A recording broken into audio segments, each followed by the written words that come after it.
বন্ধুরা, আজ আমরা আপনাদের নিয়ে যাব পাকিস্তানের একটি রিসাইক্লিং কারখানায়। আমরা প্রতিদিন যেসব প্লাস্টিকের বস্তা বা আবর্জনা ফেলে দিই, সেগুলো যে কত চমৎকারভাবে পুনরায় ব্যবহারযোগ্য করে তোলা যায় তা দেখলে আপনি অবাক হবেন। আজ আমরা দেখব ফেলে দেওয়া বস্তা থেকে বদনা তৈরির সম্পূর্ণ প্রক্রিয়া। সবকিছুর শুরু হয় সংগ্রহ দিয়ে।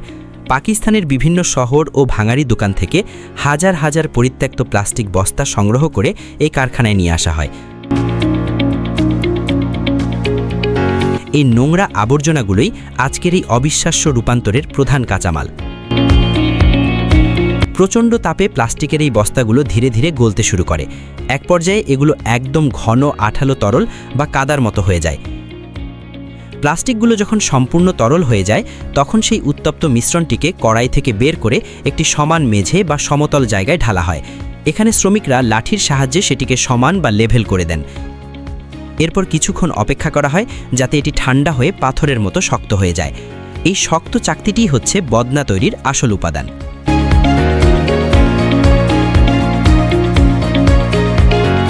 জমাট বাঁধা এই শক্ত প্লাস্টিক সরাসরি ব্যবহার করা যায় না, তাই এগুলোকে একটি শক্তিশালী ক্রাশার মেশিনে দেওয়া হয়। মেশিনটি বড় বড় প্লাস্টিকের টুকরোগুলোকে ভেঙে ছোট ছোট দানা বা কুচিতে পরিণত করে। এই দানাগুলো এখন একদম পরিষ্কার এবং পরবর্তী ধাপের জন্য তৈরি। এবার শুরু হয় মূল কাজ। প্লাস্টিকের দানাগুলোকে একটি বড় ইনজেকশন মোল্ডিং মেশিনে ঢালা হয়।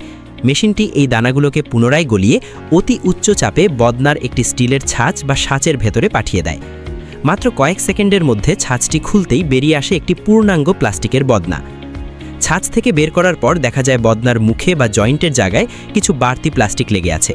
কারিগররা খুব নিখুঁতভাবে ধারালো ছুরি দিয়ে এই বাড়তি অংশগুলো কেটে ফেলেন। এরপর সেটিকে ভালো করে পরীক্ষা করা হয় যাতে কোনো ফুটো বা খুঁত না থাকে। এভাবেই পাকিস্তানে পরিত্যক্ত প্লাস্টিককে সম্পদে রূপান্তর করা হয়।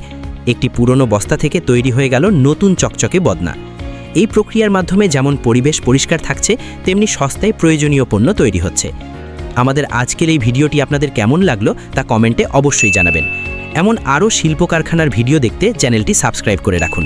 ধন্যবাদ।